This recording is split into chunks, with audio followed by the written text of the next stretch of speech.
Bueno, muchísimas gracias a la Universidad, al Centro de Documentación Europeo, a mi compañera y colega y amiga Asunción por invitarme, y a Arantxa, que también coordina y organiza estas jornadas. ¿Se me oye bien? Al final sí, muy bien. Me encanta visitar la Universidad de La Laguna porque desde hace 12 años que me trasladé a Islandia, pues ¿qué es lo que pasa? Pues que al cabo de 10 años las raíces empiezan a pesar y uno echa de menos la cultura, el sol, el idioma, la sociedad, todas estas cosas. Y pudiendo elegir, la gente le sorprende porque yo soy madrileña, pero yo me considero canaria de adopción porque mi corazón me trae a Canarias, ¿no? Siempre una y otra vez, cuando tengo un periodo de investigación que puedo escaparme, donde me veo es en estas islas, y les agradezco muchísimo la hospitalidad y que cuenten conmigo para estas jornadas. Dicho esto, este año tenía previsto trabajar en 2 proyectos de investigación y al final me he concentrado en uno. Estoy trabajando con el Instituto Universitario Europeo, que es un centro pionero en la enseñanza e investigación en el ámbito del derecho europeo. Tienen políticas, ciencias políticas, derecho, historia y económicas. Y con esta universidad, que se llama Instituto Europeo, estamos haciendo un proyecto para estudiar la situación de sobreendeudamiento de los consumidores tras la crisis financiera y ver cómo ha respondido el derecho europeo, cómo ha de responder el derecho europeo y cuál es la situación. Entonces, mi investigación sobre todo es sobre Islandia, los problemas que la crisis financiera ha dejado estos 5 años en Islandia, pero también sigo con particular interés la situación en España.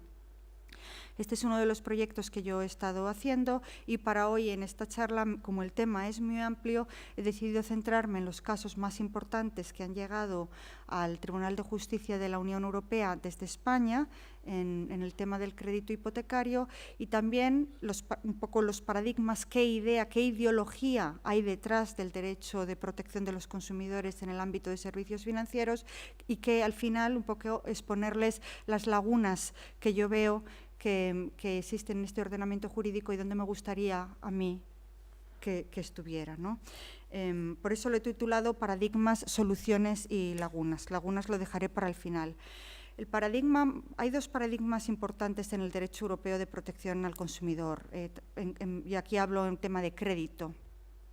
1, la información, y 2, el control o la prevención, la sanción del abuso.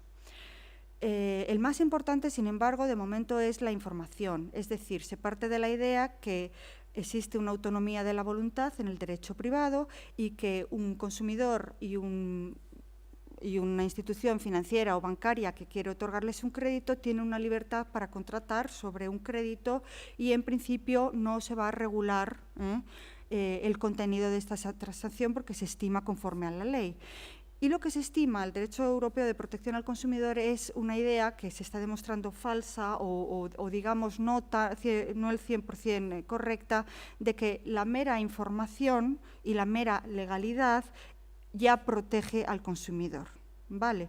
O sea que un consumidor suficientemente informado acude a una oficina bancaria, se informa sobre el contrato, compara ofertas, es un actor económico, es responsable de su propio destino, y en este sentido el derecho europeo, sobre todo hay 2 directivas, una de crédito al consumo y otra de crédito hipotecario, que acaba de ser adoptada, que luego les diré, estiman que si el consumidor ha sido debidamente informado de sus derechos, una vez que pone, que estampa su firma en ese contrato es vinculante para las 2 partes. Y si hubiera algún problema, ha de acudir al juez.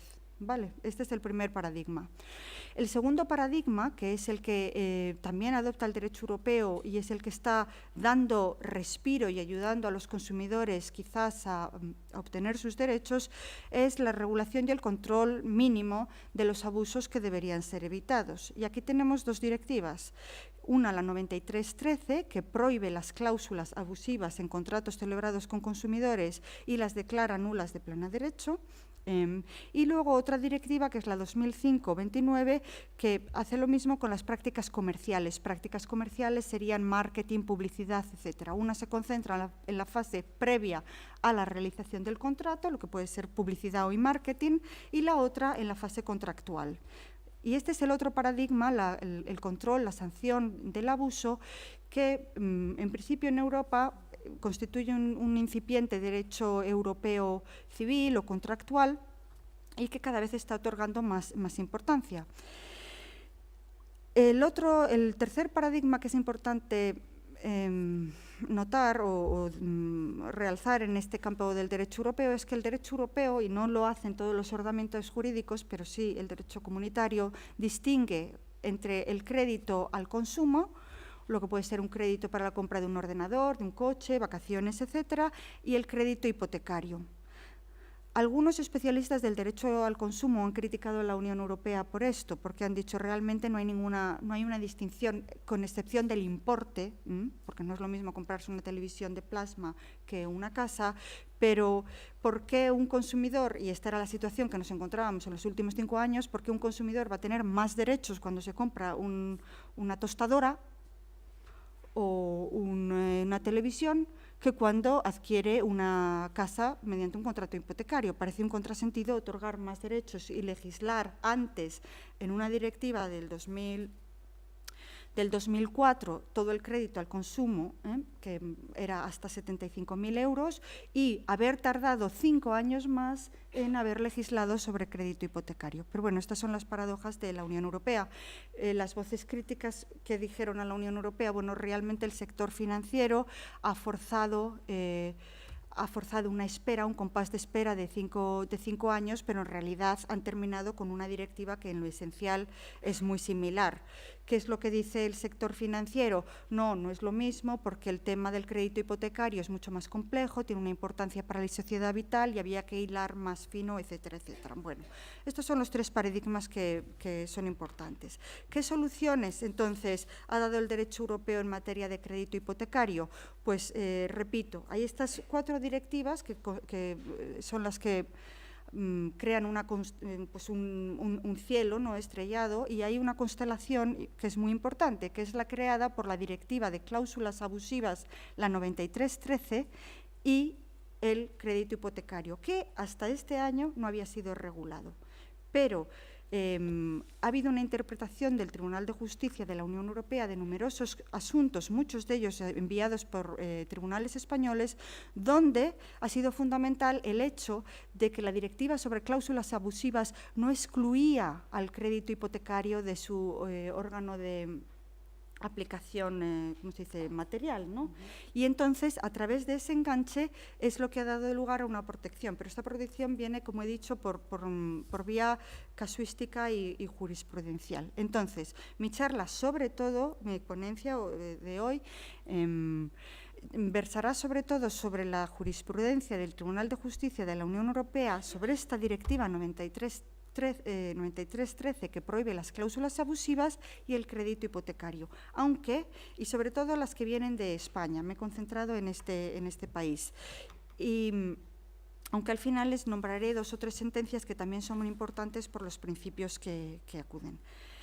Seguramente ustedes hayan oído hablar de la sentencia Asís, de un ciudadano de origen extracomunitario, no sé cómo decir para no caer en una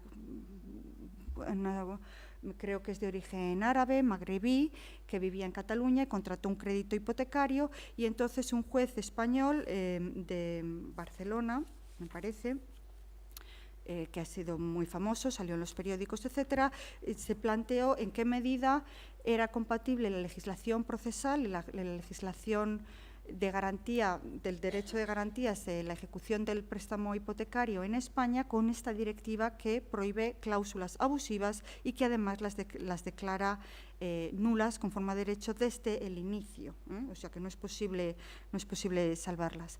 Esta sentencia les pudo haber sorprendido a aquellos que no conocieran la jurisprudencia anterior del Tribunal de Justicia de la Unión Europea, pero si no conoce esta jurisprudencia desde el año 1993, pues no resultaba tan digamos, sorpresiva o sorprendente. ¿Por qué? Pues porque los principios fundamentales que aplica el Tribunal de Justicia son los mismos. En primer lugar, la sentencia recuerda que la Directiva 93/13 es una directiva de mínimos, realiza una armonización parcial de estas cláusulas contractuales que están prohibidas, pero se permite a los Estados miembros aumentar la protección. Esto es algo que en España no llama la atención porque lo tenemos asumido y tenemos una buena, a mi juicio, una buena normativa general de protección de consumidores y usuarios, pero en el caso islandés es novedoso porque Islandia no tiene una ley general de protección de consumidores y usuarios y no entiende muy bien que haya una directiva que permite, que restringe el mínimo protección, o sea, a ver, es una directiva de mínimos que permite incrementar la protección, pero que no permite restringir la protección. Entonces, ¿qué es lo que se está dirimiendo ahora? Lo digo porque dentro de unos meses se dirimirá ante el Tribunal de la EFTA, que es el equivalente al Tribunal de Justicia de la Unión Europea en el espacio económico europeo. Para Islandia, Noruega y Liechtenstein se dirimirá una cuestión que es esencial, que es que puede un legislador, digamos, legalizar cláusulas que en otro país que serían abusivas. Porque esta cuestión no nos la hemos planteado en España hasta el momento. Puede que se plantee con la nueva ley hipotecaria, con la nueva ley que se ha adoptado en el 2013, pero en Islandia es una cuestión muy pendiente. ¿Puede el legislador restringir los derechos de los consumidores? ¿Y puede por ley, una ley, legitimizar cláusulas abusivas? Bueno, y sobre este tema he escrito un artículo que se va a publicar dentro de unos meses en la revista escandinava de Derecho Europeo. La segunda cuestión es el ámbito de aplicación, que es que la directiva europea solo se aplica entre consumidores y profesionales. No se aplica entre contratos celebrados entre profesionales y no se aplica, que en algunos países sí que se hace, como en el Reino Unido, no se aplica a pequeños empresarios. También, por ejemplo, en Islandia les puedo decir que los pequeños empresarios suelen gozar de la protección del derecho civil, no del consumo, puesto que no hay un derecho de consumo general, pero que los legisladores, cuando acuden al derecho civil, ofrecen soluciones que sean también aplicables a los pequeños empresarios, a los que no consideran bien protegidos por la legislación de quiebra ya más general. Y luego otra tercera cuestión es que el derecho europeo y esta directiva siempre establece que en caso de dudas sobre la interpretación de la directiva ha de favorecerse la interpretación más favorable al consumidor. Bueno. Estas son, digamos, tres cuestiones importantes, pero lo que es preciso también resaltar y no olvidar que en el ámbito del derecho europeo es el juez nacional el que es el juez comunitario del día a día, es el juez nacional el que ha de aplicar el derecho del consumo a los casos que le llegan. Y a las personas que no están familiarizadas con el derecho de la Unión, creo que no es el caso hoy, pero lo recuerdo, lo que más le puede llamar la atención es la autoridad jurídica que tienen las sentencias interpretativas del Tribunal de Justicia, un juez que envía un juez nacional, un juez español que envía una cuestión prejudicial de interpretación al Tribunal de Luxemburgo, queda vinculado por esta interpretación judicial, pero es que también los jueces españoles quedan vinculados de una forma quizás más moral, no una autoridad moral, no tanto una autoridad jurídica, por las cuestiones de interpretación que pueden mandar otros jueces de 28 países diferentes. Entonces, el derecho europeo es único, los derechos sustantivos son únicos y es muy importante tener en cuenta la interpretación de esos derechos que hace el Tribunal de Justicia, porque lo que no puede haber una disparidad de derechos y de interpretaciones en 28 países de la Unión Europea más los 3 del espacio económico europeo. Bueno, dicho esto, entonces recordamos que es el juez nacional el que interpreta debidamente el derecho de la Unión como parte del derecho nacional y pudiendo en los casos que así sea necesario o que así sea imprescindible para la tutela del particular o del operador económico, dar prevalencia o primacía al derecho de la Unión sobre el derecho contrario del consumidor. Bueno. Hechas ya estas clarificaciones o estas notas principales, me gustaría hablarles de la filosofía que subyace en los pronunciamientos en la jurisprudencia del Tribunal de Justicia sobre esta Directiva 93/13.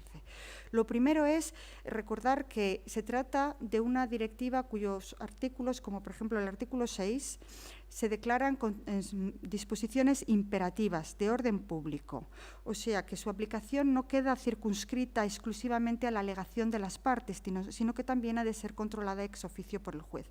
¿Qué dice este artículo 6 que es tan importante? Artículo 6.1, que los Estados miembros establecerán que no vincularán al consumidor en las condiciones estipuladas por sus derechos nacionales todas aquellas cláusulas abusivas que figuren en un contrato celebrado entre este y un profesional, y dispondrán los Estados miembros que el contrato siga siendo para las partes obligatorio en los mismos términos solo si éste puede subsistir sin las cláusulas abusivas. ¿Qué dice el derecho europeo? ¿Qué dice este artículo 6? Una cláusula abusiva es nula de pleno derecho, no vincula al consumidor. Entonces, si estamos ante un contrato que tiene una cláusula abusiva, lo que el juez ha de hacer un doble test. Uno, determinar que estamos ante un consumidor y ante un profesional, una entidad bancaria, financiera, etcétera, etcétera, que se dedica al crédito como actividad profesional.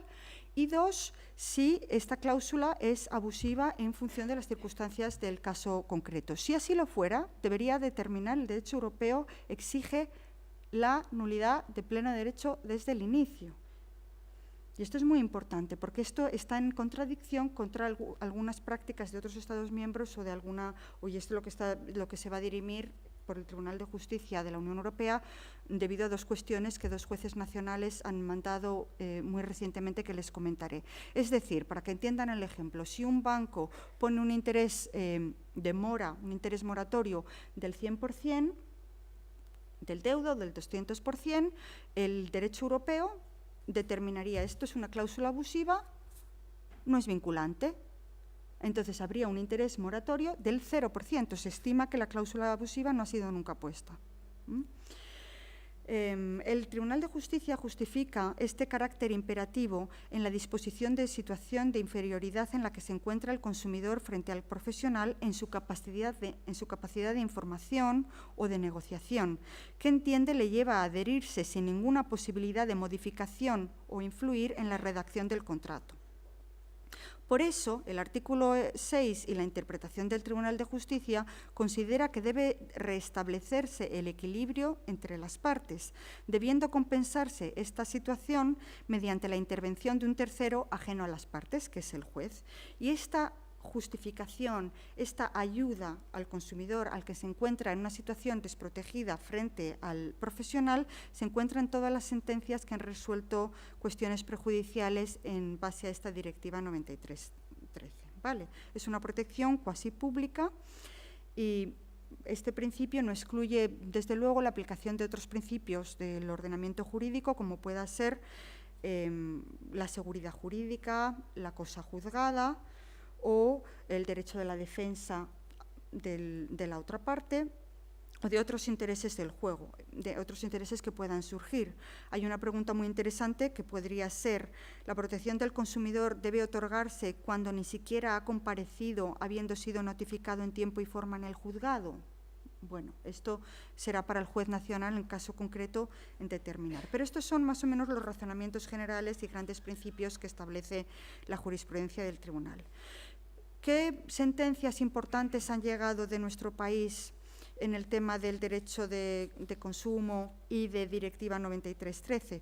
Pues primero encontramos una sentencia que se llama Asturcom, y en esta sentencia se establece, se examina el caso de un laudo arbitral, un arbitraje de consumo, y los efectos de la cosa juzgada.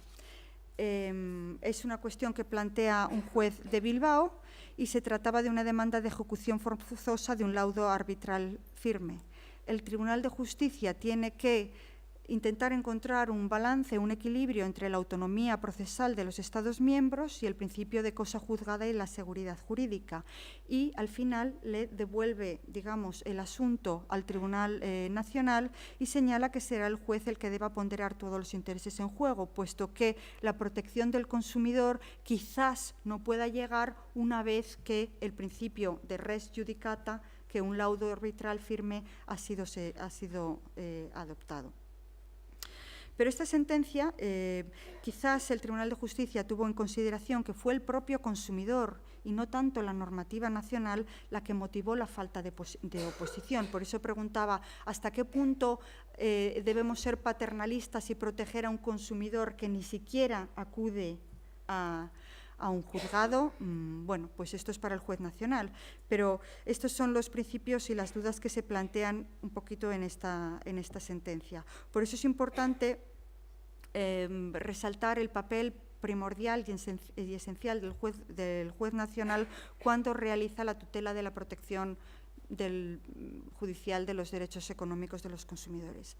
Hay otra sentencia que se llama Panesto, ya nos estamos acercando al crédito, ya es una cuestión de crédito hipotecario, y se trata de aquí examina el procedimiento monitorio, la ejecución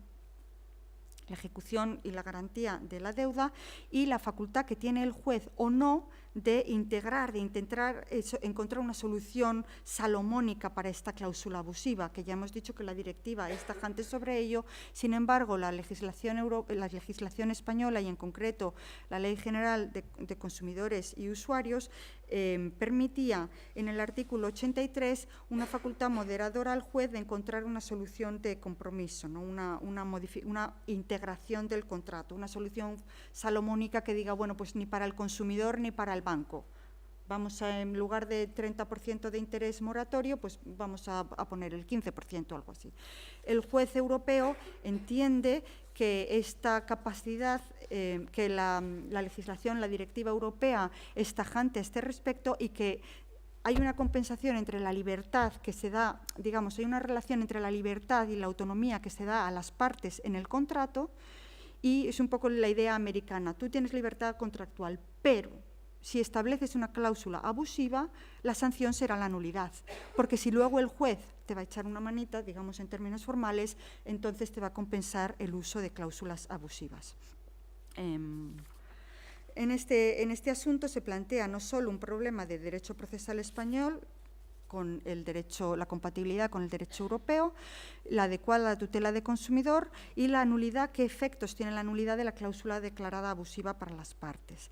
Ya en esta sentencia Panesto, el Tribunal de Justicia entiende que la regulación española no era conforme al principio de efectividad, de eficacia del derecho europeo. Esto es un principio fundamental. Yo escribí un libro comparando la eficacia del derecho europeo, esta efectividad de la protección de los derechos individuales en la Unión Europea y comparándola con el espacio económico europeo, llegué a la conclusión de que eran similares con excepción del acceso a la justicia, ¿no? Pero esta expresión, la efectividad del derecho comunitario, es un principio que cada vez es más frecuente en la jurisprudencia del Tribunal de Justicia. Bueno, pues el Tribunal de Justicia entiende que la normativa española no garantiza esa eficacia de los derechos europeos, puesto que el juez nacional no puede declarar el carácter abusivo de una cláusula salvo que el deudor mismo hubiera planteado la oposición. Y considera que esta circunstancia hacía particularmente difícil defender sus derechos, pues el control que realizaba el juez era un control puramente formal. Ahora bien, de una de cal y otra de arena. El Tribunal de Justicia declara, aún así, que dicho control judicial deberá ser posible siempre que el juez disponga de todos los elementos de hecho y de derecho necesarios para dicho control, lo que nos sitúa ante el problema de que en algunos casos el juez puede no tener tal información de hecho. O sea, va a ser una tarea difícil para el juez.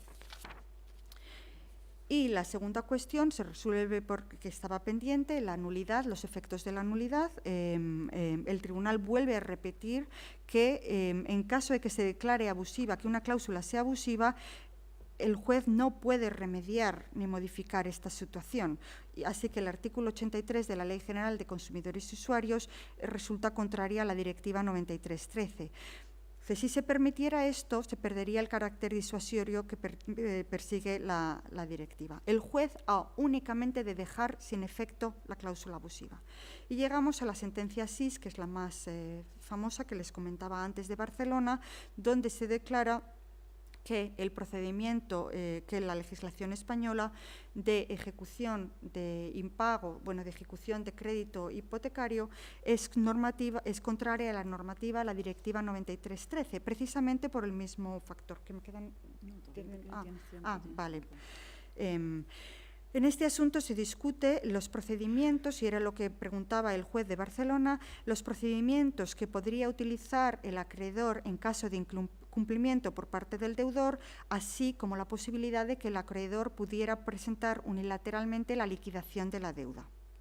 El juez de lo mercantil pregunta si la limitación de los motivos de oposición en el procedimiento de ejecución, sabemos que el procedimiento de ejecución en España es neutral, intenta ser neutral para no entrar en quién tiene sustancialmente este derecho. O sea, digamos, es un control formalmente los requisitos. Un título ejecutivo es formal, esta es la persona, control de la identidad de las partes, legalidad formal, etcétera, etcétera, pero no hay un control exhaustivo sobre el ámbito, sobre las cuestiones materiales, ¿no? Este es el procedimiento de ejecución, que quizás deberíamos revisarlo, quizás no, pero es otra cuestión, ¿no?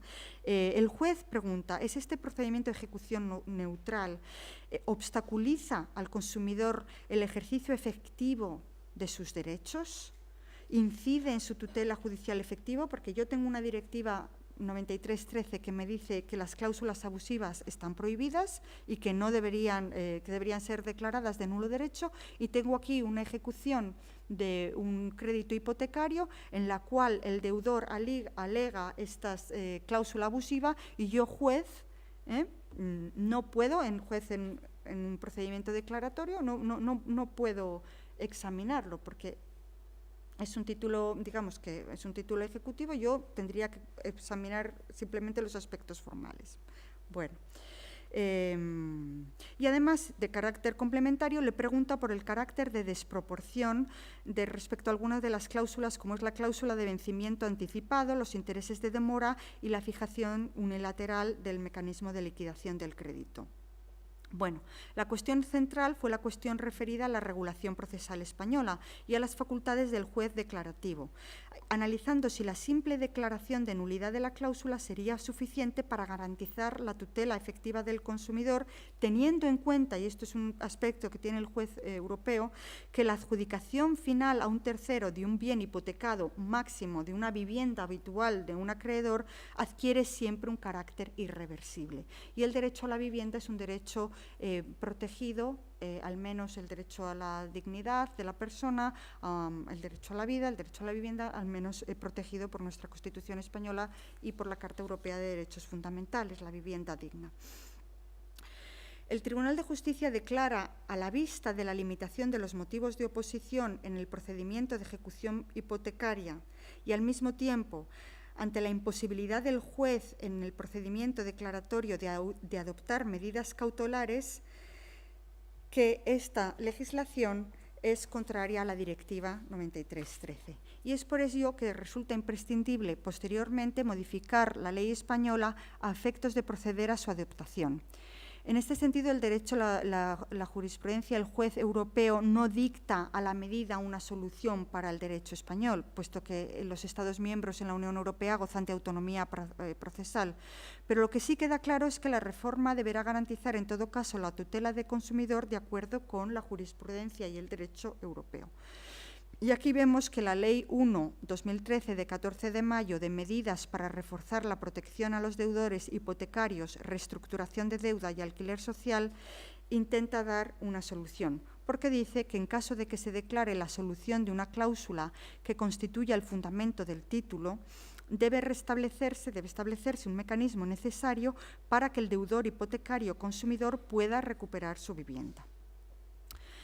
Y sobre la segunda cuestión prejudicial que había preguntado el juez de Barcelona, la interpretación del concepto de cláusula abusiva y en particular este concepto de desequilibrios importantes entre derechos y obligaciones de las partes, el Tribunal de Justicia realiza una respuesta un poco más general y dice: Este examen corresponde al juez nacional, destacando que le corresponde de forma concreta determinar si una cláusula es abusiva y otorgando también ciertos criterios interpretativos en relación con cláusulas concretas. Bueno, digamos que el Tribunal Europeo dice, el juez nacional, esto es un asunto que ha de resolverse ante las circunstancias del caso, el contrato concreto, las circunstancias existentes en el momento de la realización del contrato. Es curioso que, en comparación con el derecho escandinavo, los jueces en Escandinavia tienen normalmente la facultad de examinar también las circunstancias sobrevenidas, para intentar dar una solución más justa, puesto que hay un cambio, puede haber un cambio de circunstancias tras la crisis financiera. Pero en el derecho comunitario no es obligatorio. Esto se puede dar como un plus del derecho nacional, pero la directiva no exige al juez examinar las circunstancias sobrevenidas. En la aplicación de la Directiva 93/13, el juez europeo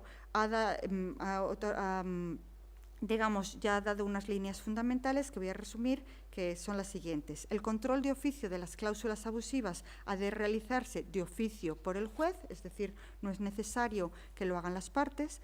El control de oficio por el juez está sujeto, sin embargo, a ciertos límites, en particular el derecho de defensa de la otra parte y la seguridad jurídica. Hay unos criterios que otorga y que indica al juez nacional para declarar abusiva una cláusula, que han de ser interpretados en el caso concreto por todo el juez nacional. En este sentido, las sentencias Asís y Banesto son muy importantes. Las circunstancias propias del caso son muy importantes, una valoración general de todo el contrato, no solo de la cláusula concreta, la situación del derecho nacional, en qué medida esta negociación individual entre un acreedor y un deudor, un acreedor no profesional, un acreedor profesional y un deudor no profesional han dado lugar a una minusvalía, digamos que haciendo una renuncia de sus derechos que le corresponden por ley. Por ejemplo, yo entiendo que en España muchos derechos de los consumidores son irrenunciables, pero otros son renunciables. Estos son criterios y elementos que ha de valorar el juez para comprobar si el consumidor se encuentra en una situación menos favorable que la prevista en el derecho nacional vigente. El Tribunal de Justicia se ha pronunciado sobre ya numerosas cláusulas, algunas de contratos hipotecarios y otras de contratos no hipotecarios. Por ejemplo, ha declarado la competencia, la cláusula en un contrato que daba la competencia al órgano judicial del domicilio del profesional, una cláusula abusiva, porque obligaba al consumidor al desplazarse a otra localidad fuera y lejos de su domicilio. La sentencia SIS ya hemos visto que determinadas cláusulas de un contrato con préstamo hipotecario se examinaron y se determinaron son sospechosas de ser abusivas, como puede ser esta cláusula de intereses de demora abusivos. ¿Cuándo pueden ser un interés de demora abusivo? Bueno, pues cuando, por ejemplo, la relación entre el interés de demora que fija el profesional o el mercado es excesiva con respecto al tipo de interés de demora fijado por la ley, por respecto al tipo de interés legal. Cláusula de vencimiento anticipado. En contratos de larga duración surge la cuestión: ¿es factible, como un juez está preguntando ahora al Tribunal de Justicia, es justificable que una persona que ha pagado 116 cuotas de un préstamo hipotecario y falta al pago, incumple 3 cuotas porque muere un familiar, es posible determinar, ejecutar el crédito ya sin dar una oportunidad de negociación, etcétera, etcétera? ¿Es abusiva esta cláusula, sí o no? Cláusula de vencimiento anticipado, la cláusula de liquidación unilateral del saldo. ¿Puede el acreedor, puede el banco, una vez que el consumidor ha incumplido 1, 2, 3 meses, digamos 90 días, declarar vencido todo el préstamo, más los intereses de demora, etcétera? ¿Hasta qué punto es abusiva o no?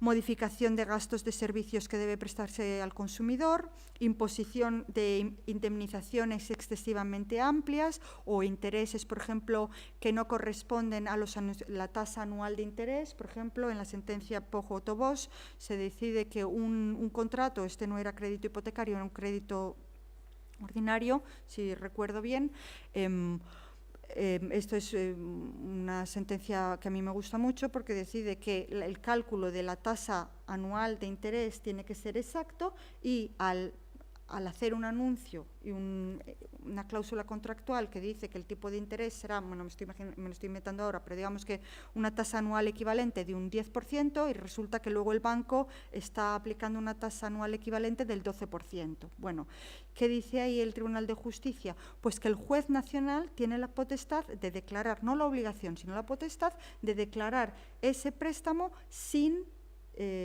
coste ninguno, si eso es más favorable para el consumidor, como una sanción al banco. Y luego también encontramos otra sentencia que también es muy interesante porque es un contrato de prestación de suministro de gas, no es hipotecario, en el que existe una cláusula de alteración de precio. Y entonces la cuestión es, ¿puede el consumidor, puede la compañía alterar unilateralmente el precio del servicio? ¿En qué condiciones? ¿Cómo puede el consumidor comprobar que la fórmula, si pensamos en la electricidad lo entendemos perfectamente, ¿no? Vale, todos los contratos son de larga duración, permanencia, etcétera, son de un bien que fluye, que es difícil predecir, y aquí las entidades tienen un derecho de una cláusula de estabilización de precios. ¿Cómo puede el consumidor? Y el juez europeo admite que estas cláusulas de modificación del precio son legales, siempre que sean legales conforme a la legislativa nacional, pero establece unos criterios que dice, aún así, la fórmula de aplicación tiene que ser transparente para que el consumidor pueda sacar su calculadora de bolsillo, digamos, y calcularlo, y denunciar el contrato o pasarse a otra compañía si eso no le interesa. Bueno. Y el Tribunal de Justicia declaró que no son cláusulas abusivas cuando reflejan disposiciones legales o reglamentarias. Y aquí está el problema, y este es el artículo que yo he escrito y se va a publicar ahora. Y la pregunta del artículo es, bueno, ¿puede los límites de este paradigma de la información? ¿Puede la información previa y la legalidad justificar la injusticia, las cláusulas abusivas? Porque para mí yo entiendo que no, que hay unos límites, que la transparencia no puede justificar el abuso, que si uno te dice te voy a robar el coche, pues eso, y te lo roba, es que te avisé primero, entonces no es un delito, sí, hay una violación. Entonces que los derechos, que no la simple información justifica,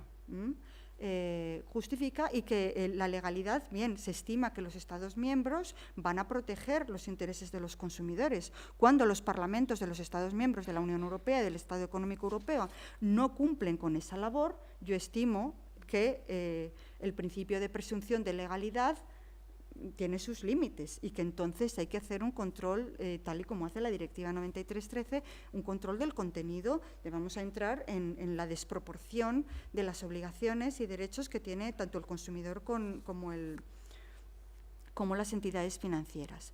Tras la sentencia SIS hay dos sentencias importantes en España sobre crédito hipotecario, vencimiento anticipado del crédito hipotecario o renuncia de los derechos que otorga la ley. Una es del 14 de noviembre del 2013, les puedo mandar las referencias si les interesa, y envía un juez de Palma de Mallorca, y la otra es de 16 de enero del 2014 y viene desde Oviedo. En ambos casos lo que hace el Tribunal de Justicia es especificar y afinar todavía aún más los criterios de interpretación que tiene que seguir el juez. ¿Qué elementos, 4 o 5 elementos, ha de utilizar el juez para determinar en el caso concreto si hay un abuso o no? Y después hay dos preguntas, dos cuestiones prejudiciales que están pendientes de resolución ante el Tribunal de Justicia de la Unión Europea. Una viene de Miranda de Ebro, bueno, la primera es de Santander, creo, muy bien, sobre la última ley hipotecaria 1 del 2013, los intereses moratorios, y hay un juez que pregunta, si Europa, digamos, este es el resumen que yo hago, el Tribunal Europeo ya dictaminó que el juez no puede rebajar a su antojo unilateralmente los intereses para ayudar a una de las partes. El castigo, digamos, a las cláusulas abusivas solo se cumple para la Unión Europea si se pasan al tipo cero, se estima como no impuestas. Sin embargo, la Ley 1/2013 crea una vía para rebajar sus tipos sin eliminarlos. Lo que dice es que se pueden considerar que estas cláusulas, que en teoría serían cero porque serían abusivas, pueden llegar hasta 3 veces el tope del interés legal del dinero. ¿Vale? Esto es lo que dice la legislación, la nueva legislación española. Y este juez de Santander y otro juez de Miranda de Ebro han preguntado al Tribunal de Justicia de Luxemburgo, bueno, seguimos estando en una situación donde es necesaria una clarificación. Si el juez no tiene esta competencia para ayudar al sector bancario, ¿puede el Parlamento tener esta competencia? Y entonces volvemos a estar en una situación parecida a la islandesa. ¿No puede el legislador ayudar ante lo que el derecho europeo considera una cláusula abusiva? Bueno, pues la respuesta llegará dentro de unos meses o un año cuando el tribunal lo resuelva. Entonces, para ir terminando, me gustaría decirles 3 conclusiones así conceptuales y las lagunas que yo veo. ¿Qué tiempo me quedan? Bien, perfecto. 5 minutos no, 10 menos. Incluso 10. Muy bien. ¿Qué conclusiones? Digamos que he ido muy por encima sobre todos estos asuntos. La jurisprudencia es muchísimo más amplia, sobre todo sobre la Directiva 93/13 en lo que no es crédito hipotecario. Si alguien tiene particular interés, me puede escribir y yo les mandaré las referencias. Mi email es el mep@hi.is,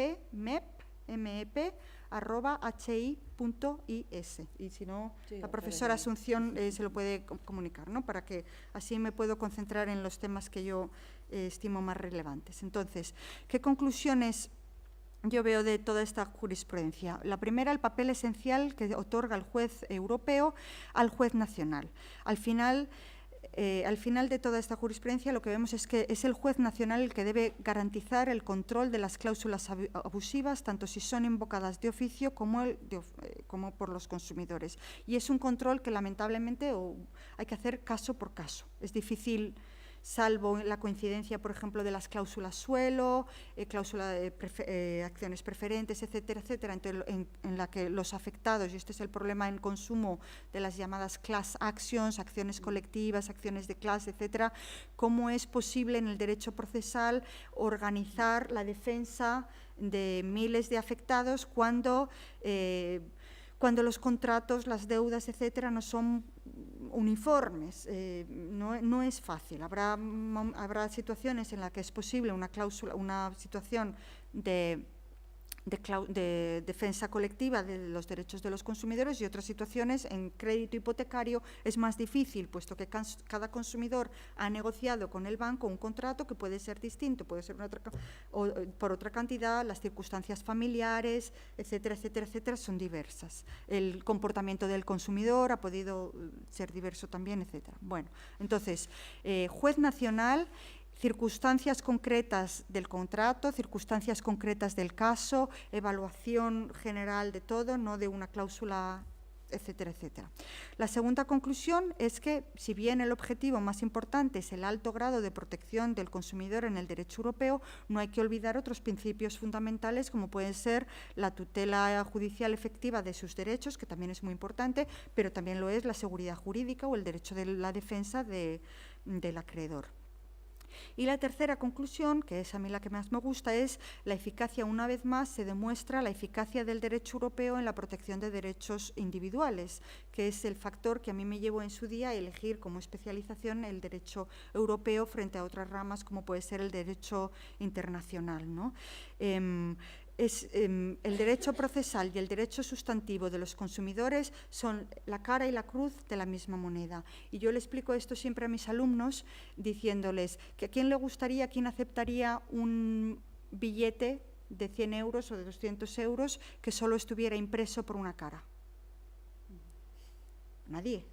Porque el derecho sustantivo se queda en papel mojado si no tiene un derecho procesal, una tutela, unas acciones judiciales o administrativas que lo permitan invocar. Entonces, la cara y la cruz, el anverso y el reverso son las dos caras de la misma moneda. El derecho procesal y el derecho de consumo van íntimamente ligados. Y cuando contaba siempre esto, luego, después de una clase, vino una estudiante alemana y me dijo, le voy a dar un ejemplo de todo lo contrario que usted dijo. No, anda, de un billete impreso por una sola cara. Y me quedé así, digo, existe. Y me trajo un billete que su abuela había guardado en Berlín en los años de la gran inflación de la República de Weimar, donde los billetes empezaron siendo así, cada vez se reducían más y al final, para ahorrar tinta, con la inflación que había de miles de millones, solo estaban impresos por una cara.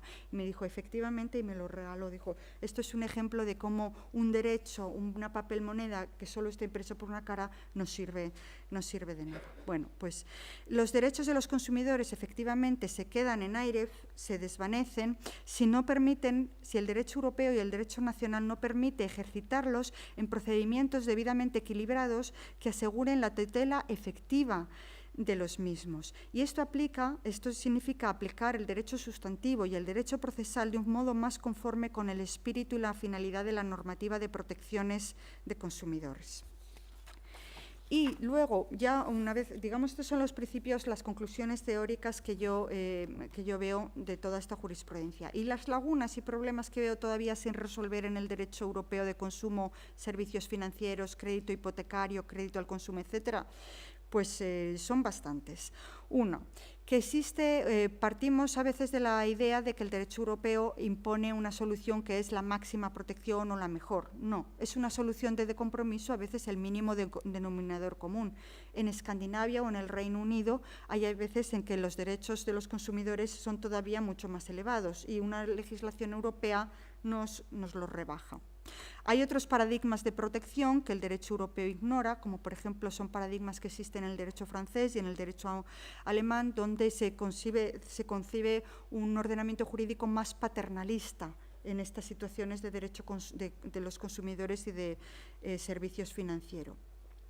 La investigación jurídica y la investigación económica lleva más de una década demostrando que este paradigma basado en la protección a través de la información es ficticio, puesto que los consumidores no actúan de forma racional cuando van a obtener un crédito. Y se hacen pruebas, estudios, test, etcétera, ¿ha usted hecho comparado, etcétera? Hay estudios que demuestran cómo existe mayor protección y mayor seguridad, son estudios americanos, cuando uno compra una tostadora que cuando uno compra un crédito.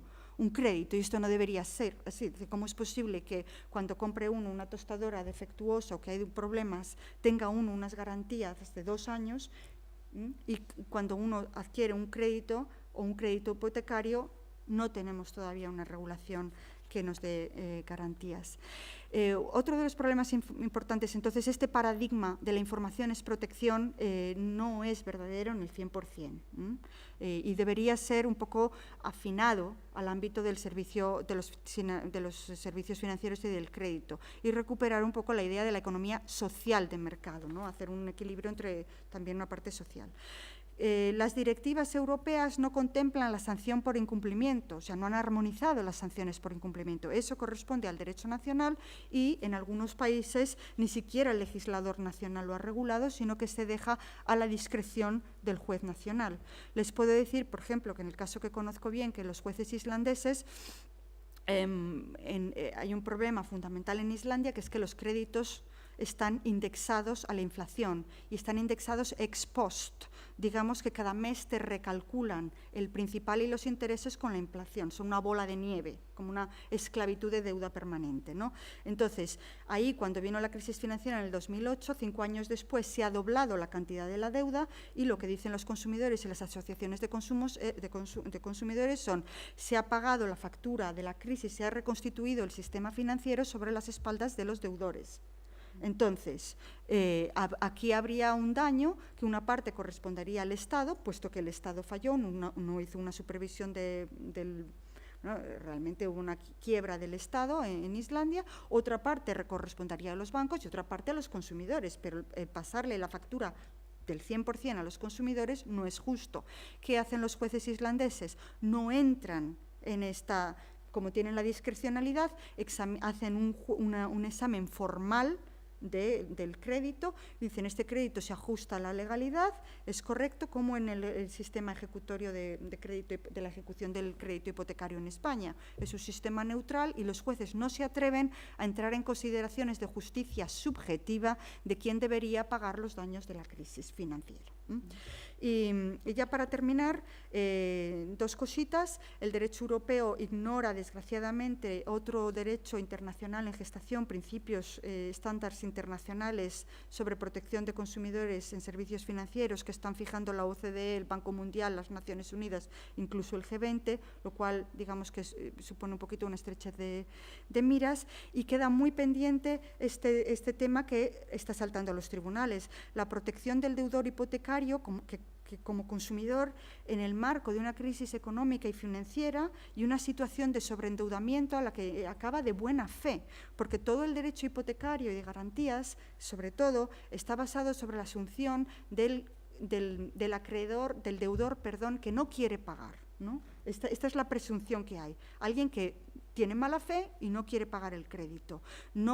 No incorpora criterios como la pérdida de un familiar, muerte, fallecimiento, pérdida de empleo, etcétera, etcétera. Entonces, lo que sí que necesitamos es, digamos, establecer o encontrar un mecanismo en que se permita dar una mayor flexibilidad al derecho de garantías para atender una situación social que ha resultado de la crisis económica. Y ahí es donde surge un nuevo paradigma que están los expertos en derecho de consumo en Europa intentando convencer a la Comisión Europea de que hace falta hablar en el ámbito de servicios financieros y de crédito de la vulnerabilidad de los consumidores, que los servicios financieros son un ámbito que equivaldrían a servicios de interés general, porque estamos en una economía financiarizada, donde el derecho a la vivienda depende del acceso al crédito y donde los ciudadanos se ven obligados a tomar crédito porque sus salarios no les permiten el acceso a una vivienda. Ya no estamos hablando de un acceso a una televisión, viajes, etcétera, ¿no? Pero cuando es una vivienda